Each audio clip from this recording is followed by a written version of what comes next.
Taste the Daily. திமுக கூட்டணியை பிளவுபடுத்த எத்தனை ஆயத்தங்கள், என்ன காரணம்? எதிர்முகாம் குலை நடுங்கி இருக்கிறது. அடுத்ததாக மாநாட்டுக்கான தீர்மானங்களை தலைவர் அவர்கள் வாசிப்பார்கள். 2024 ஆண்டு அக்டோபர் திங்கள் 2ஆம் நாள் கள்ளக்குறிச்சி மாவட்டம் உளுந்தூர்பேட்டையில் விடுதலை சிறுத்தைகள் கட்சியின் துணைநிலை அமைப்பான மகளிர் விடுதலை இயக்கத்தின் சார்பில்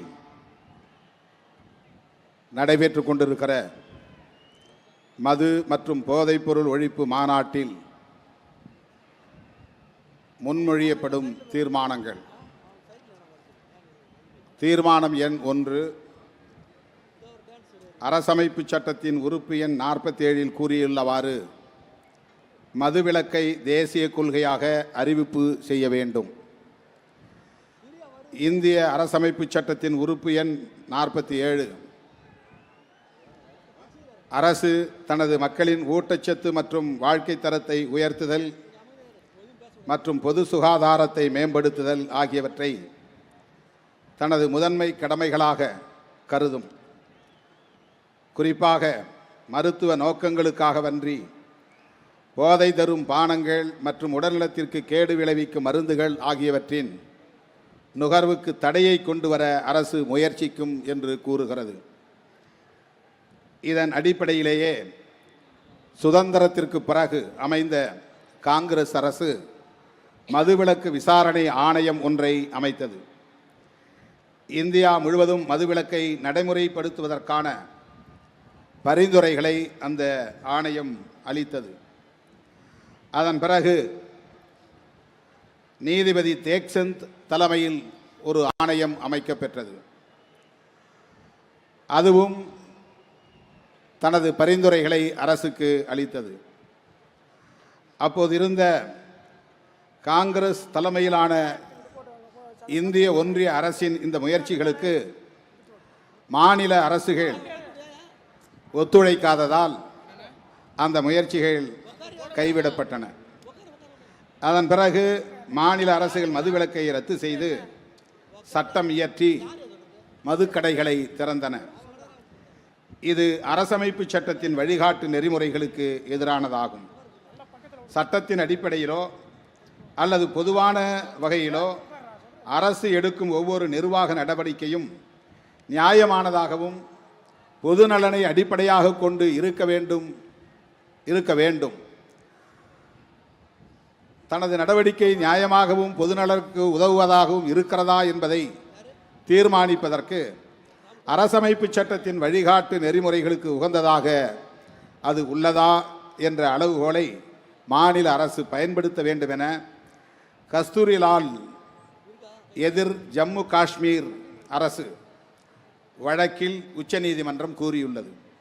அவ்வாறு பார்க்கும்போது மதுவிலக்கை ரத்து செய்வதென்பது பொது நலனுக்கு உகந்ததல்ல என்பதோடு நியாயமற்றதும் ஆகும்.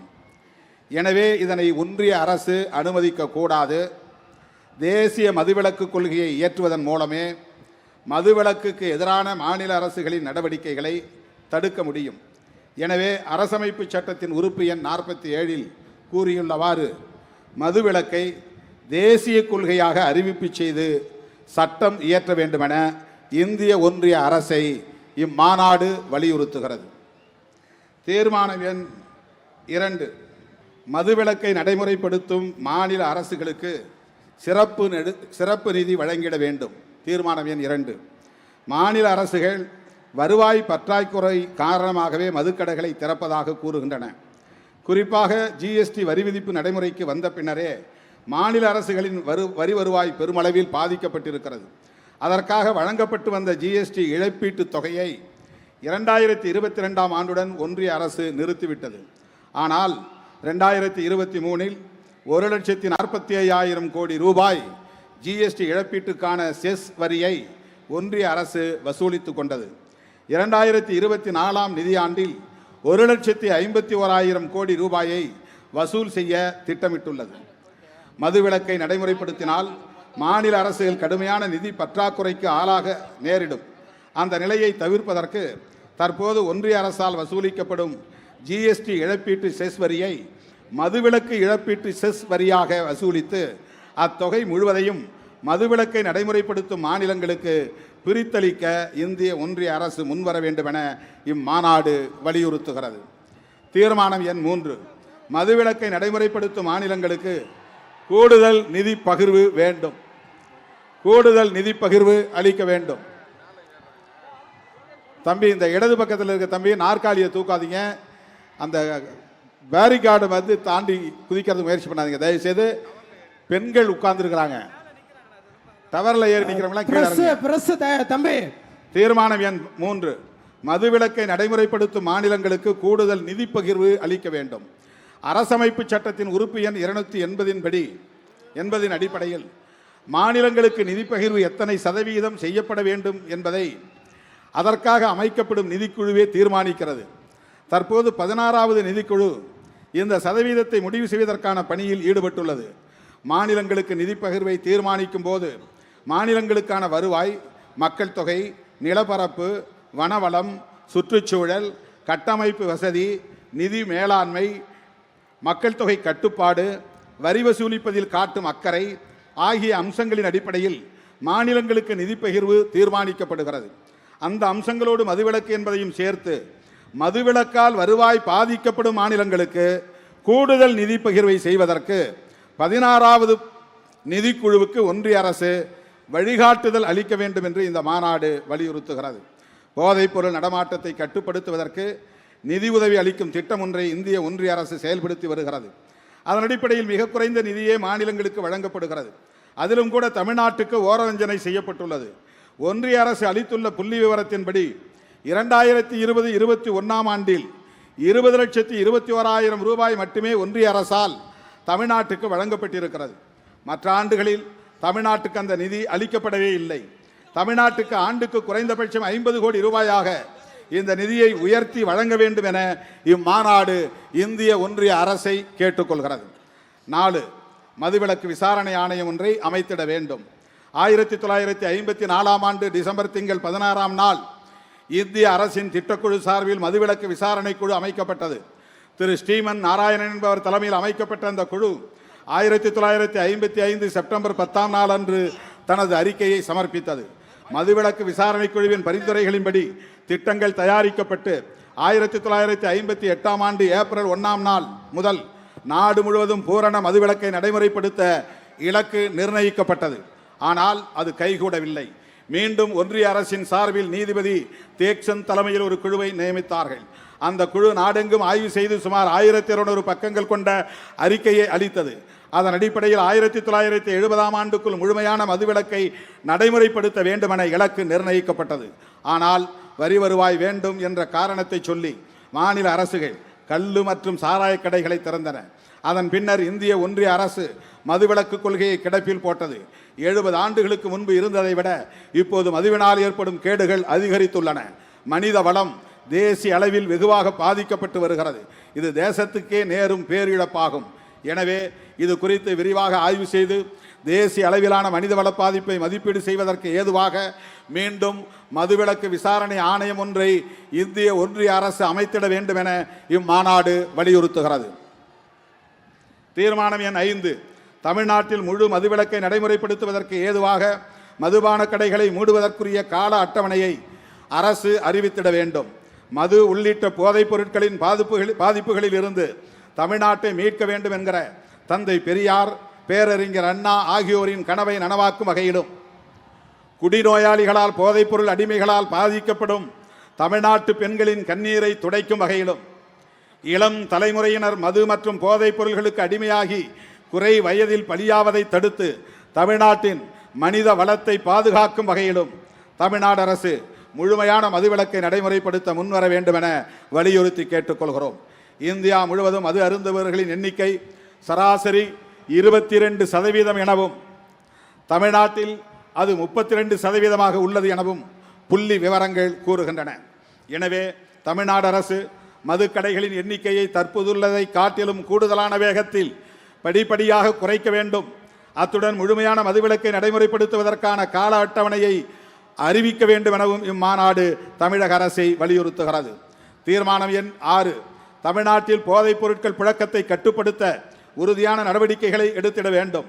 தமிழ்நாட்டை சார்ந்த 86,000 ஆண்கள் 22,000 பெண்கள் கஞ்சா பயன்படுத்துவதாகவும் 1,71,000 ஆண்கள் 6,000 பெண்கள் ஓபியம் பயன்படுத்துவதாகவும் 1,92,000 ஆண்கள் 10,000 பெண்கள் மயக்கம் தரும் மாத்திரைகளை பயன்படுத்துவதாகவும் 7,000 ஆண்கள் 1,000 பெண்கள் கோக்கைன் என்கிற போதைப் பொருள்களை பயன்படுத்துவதாகவும் ஏடிஎஸ் புகைப்பதன் மூலம் மயக்கம் தரும் போதைப் பொருட்கள் புத்தியை நிலைகுலைய செய்யும் போதைப் பொருட்கள் ஆகியவற்றை 1,82,000 ஆண்களும் 13,000 பெண்களும் பயன்படுத்துவதாகவும் நாடாளுமன்றத்தின் மாநிலங்களவையிலே 13/12/2023 அன்று எழுப்பப்பட்ட கேள்வி ஒன்றுக்கு எழுத்துப்பூர்வமான விடையளிக்கப்பட்டுள்ளது. தமிழ்நாட்டில் போதைப்பொருள் நடமாட்டம் நாளுக்கு நாள் அதிகரித்து வருவது கவலை அளிக்கிறது. நாடாளுமன்ற மாநிலங்களவையில் 2023 டிசம்பர் மாதத்தில் தெரிவிக்கப்பட்ட தகவலின்படி தமிழ்நாட்டில் 2020ஆம் ஆண்டில் சுமார் 4 கிலோ ஓபியமும் 2,98,678 கிலோ கஞ்சாவும் கைப்பற்றப்பட்டதாகவும் 2021ஆம் ஆண்டில் 21 கிலோ ஓபியமும் 1,824 கிலோ கஞ்சாவும் கைப்பற்றப்பட்டது எனவும் 2022ஆம் ஆண்டு 21 கிலோ ஓபியமும் 27,223 கிலோ கஞ்சாவும் கைப்பற்றப்பட்டது என்றும் தெரிவிக்கப்பட்டுள்ளது. அத்துடன் போதைப் பொருட்கள் கைப்பற்றப்பட்டது தொடர்பாக 2020ஆம் ஆண்டு 543 வழக்குகளும் 2021ஆம் ஆண்டு 6,852 வழக்குகளும் 2022ஆம் ஆண்டு 10,385 வழக்குகளும் தமிழ்நாட்டில் பதிவு செய்யப்பட்டுள்ளன. ஒவ்வொரு ஆண்டும் போதைப்பொருள் பயன்பாடு தொடர்பாக பதிவு செய்யப்பட்ட வழக்குகளின் எண்ணிக்கை அதிகரித்து கொண்டே வருவதை பார்க்கிற போது தமிழ்நாட்டில் போதைப்பொருள் புழக்கம் அதிகரித்து வருகிறது என்பது உறுதிப்படுகிறது. மதுவை போல் அல்லாமல் போதைப் பொருட்கள் ஏற்கனவே இங்கு தடை செய்யப்பட்டுள்ளன. அப்படி இருந்தும் தமிழ்நாட்டின் கிராமப்புறங்களிலும் கூட போதைப்பொருள் நடமாட்டம் அதிகரித்து வருவதை காண முடிகிறது. குறிப்பாக பள்ளி கல்லூரி மாணவர்களிடையே மதுவை காட்டிலும் போதைப் பொருட்களின் புழக்கம் அதிகரித்து வருகிறது. சென்னை, திருவண்ணாமலை, உதகை ஆகிய 3 மாவட்டங்களில் மேற்கொள்ளப்பட்ட ஆய்வின் அடிப்படையில் 7ஆம் வகுப்பிலிருந்து 12ஆம் வகுப்பு வரை படிக்கும் மாணவர்களில் 9% பேர் மது, கஞ்சா, கூல்லிப் ஆகிய போதைப் பொருள்களுக்கு அடிமையாகி இருக்கிறார்கள் என்கிற அதிர்ச்சி தரும் புள்ளி விவரத்தை சமூக கல்விக்கான நிறுவனம் என்ற அமைப்பு கண்டறிந்துள்ளது. இந்நிலையில் போதைப் பொருள் புழக்கத்தை கட்டுப்படுத்த தமிழ்நாடு அரசு உறுதியான கடுமையான நடவடிக்கைகளை மேற்கொள்ள வேண்டும் என்று இம்மாநாடு கேட்டுக்கொள்கிறது. 7. மது மற்றும் போதைப் பொருட்கள் ஒழிப்புக்கான விழிப்புணர்வு பரப்பு இயக்கத்தில் மகளிர் சுய உதவிக் குழுக்களை ஈடுபடுத்த வேண்டும். மது மற்றும் போதைப் பொருட்கள் ஒழிப்புக்கு சட்டப்பூர்வமான நடவடிக்கைகள் எடுத்தால் மட்டும் போதாது. போதைப் பழக்கத்தால் ஏற்படும் பெரும் பாதிப்புகள் தொடர்பாக பொதுமக்களிடையே போதிய விழிப்புணர்வை ஏற்படுத்த வேண்டும். தொடர்ச்சியான பரப்பு இயக்கத்தின் மூலமே அத்தகைய விழிப்புணர்வை மக்களிடையே ஏற்படுத்த முடியும். எனவே மது போதைப் பொருட்கள் ஒழிப்பு பரப்பு இயக்கம் ஒன்றை தமிழ்நாடு அரசு துவங்கிட வேண்டும். அந்த பரப்பு இயக்கத்தில் தமிழ்நாடெங்கும் இயங்கி வருகிற மகளிர் சுய உதவிக் குழுக்களை முழுமையாக ஈடுபடுத்த வேண்டும் என்று தமிழ்நாடு அரசை வலியுறுத்தி கேட்டுக்கொள்கிறோம். தமிழ்நாடு அரசின் மதுவிலக்கு மற்றும் ஆயத்தீர்வைத்துறையின் 2024-25ஆம் ஆண்டுக்கான கொள்கை விளக்க குறிப்பில் மது மற்றும் போதைப் பொருட்களின் தீமையை பற்றி மக்களிடம் விழிப்புணர்வை ஏற்படுத்துவதற்கு 4 கோடி ரூபாய் ஒதுக்கப்பட்டிருப்பதாக தெரிவிக்கப்பட்டுள்ளது. இந்த தொகை போதுமானதல்ல. குறைந்தது ஆண்டுக்கு 200 கோடி ரூபாயாக மது மற்றும் போதைப் பொருள் எதிர்ப்பு பரப்பு இயக்கத்திற்கென பட்ஜெட்டில் ஒதுக்க வேண்டும் என்று இம்மாநாடு தமிழ்நாடு அரசை கேட்டுக்கொள்கிறது. 8. குடிநோயாளிகளுக்கும் போதை அடிமை நோயாளிகளுக்கும் நச்சு நீக்க சிகிச்சை அளிக்க அரசு மருத்துவமனைகளில் அவற்றுக்கான மையங்களை உருவாக்க வேண்டும். De addiction centre. தமிழ்நாடு முழுவதும் 20 இடங்களில் போதை மீட்பு மையங்கள் அமைத்து சிகிச்சை அளிக்கப்பட்டு வருவதாகவும் இந்த நிதியாண்டில் மேலும் 25 மையங்கள் அமைக்கப்படும் என்றும் அண்மையில் தமிழ்நாடு அரசின் மதுவிலக்குத்துறையால் தெரிவிக்கப்பட்டுள்ளது. இது தமிழ்நாட்டில் உள்ள குடிநோயாளிகளின் எண்ணிக்கையை ஒப்பிடும்போது சிகிச்சை மையங்களின் எண்ணிக்கை மிக மிக குறைவாகும். எனவே அனைத்து அரசு மருத்துவமனைகளிலும் போதை மீட்பு சிகிச்சை மையங்களை டி அடிக்ஷன் சென்டர்ஸ் அமைத்திட வேண்டும் என்று இம்மாநாடு தமிழ்நாடு அரசுக்கு வேண்டுகோள் விடுக்கிறது. தீர்மானம் எண் 9. மது மற்றும் போதை அடிமை நோயாளிகளுக்கான மறுவாழ்வு மையங்களை அனைத்து வட்டாரங்களிலும் அமைத்திட வேண்டும். நேஷனல் ஹெல்த் மிஷன் திட்டத்தின் கீழ் தமிழ்நாடு அரசு 2020ஆம் ஆண்டில் 7 அரசு மருத்துவக் கல்லூரி மருத்துவமனைகளில் மது மற்றும் போதைப் பொருட்களால் பாதிக்கப்பட்டவர்களுக்கான மறுவாழ்வு மையங்களை துவக்கியது. அதற்காக 100 பேர் தற்காலிக பணியாளர்கள் நியமிக்கப்பட்டனர். டாஸ்மாக் அதற்கான செலவை ஏற்றுக்கொண்டது. ஆனால் டாஸ்மாக் தொடர்ந்து நிதியளிக்க மறுத்ததால் அந்த திட்டம் 2023ஆம் ஆண்டுடன் நிறுத்தப்பட்டு அந்த தற்காலிக பணியாளர்கள் வேலை நீக்கம் செய்யப்பட்டனர். இது குடி மற்றும் போதை அடிமை நோயாளிகளை மீட்பதற்கு தமிழ்நாடு அரசு போதிய அக்கறை காட்ட வேண்டும் என்பதை உணர்த்துகிறது. 2023-24ஆம் ஆண்டில் மது மற்றும் போதைப் பொருட்களால் பாதிக்கப்பட்டவர்களுக்கு நிவாரணம் வழங்குவதற்கு 2.5 கோடி ரூபாய் ஒதுக்கப்பட்டதாகவும் அதில் 490 பேர் பயனடைந்ததாகவும் தமிழ்நாடு அரசு தெரிவித்துள்ளது. இது மிக மிக குறைவான தொகை என்று கருதுகிறோம். குறைந்தபட்சம் 100 கோடி ரூபாயாவது அதற்கென ஒதுக்கி அனைத்து வட்டாரங்களிலும் மறுவாழ்வு மையங்களை அமைக்க வேண்டும் என்றும் குடிநோயாளிகளின் குடும்பத்தினருக்கு வாழ்வாதார நிதி வழங்க வேண்டும் என்றும் இம்மாநாடு தமிழக அரசை கேட்டுக்கொள்கிறது. 10. டாஸ்மாக் என்னும் அரசு நிறுவனத்தின் மது வணிக தொழிலாளர்களுக்கு மாற்று வேலை வழங்கிட வேண்டும். டாஸ்மாக் நிறுவனத்தின் அரசு மதுபான கடைகளில் சுமார் 30,000 தொழிலாளர்கள் வேலை செய்கின்றனர். மதுவிலக்கை நடைமுறைப்படுத்தும் நோக்கில் அரசின் மதுக்கடைகள் படிப்படியாக மூடப்பட்டால் அவற்றில் பணிபுரியும் விற்பனையாளர்கள், மேற்பார்வையாளர்கள் உள்ளிட்ட ஏராளமான தொழிலாளர்கள் தங்களின் வேலையை இழக்க நேரிடும். எனவே அவர்களது வாழ்வாதாரத்தை பாதிக்காதவாறு அந்த தொழிலாளர்களுக்கு மாற்று வேலை வாய்ப்பை வழங்கிட வேண்டும் என தமிழ்நாடு அரசை இம்மாநாடு வலியுறுத்தி கேட்டுக்கொள்கிறது. தீர்மானம் எண் 11. தமிழ்நாடு சட்டப்பேரவையில் தீர்மானம் நிறைவேற்ற வேண்டும்.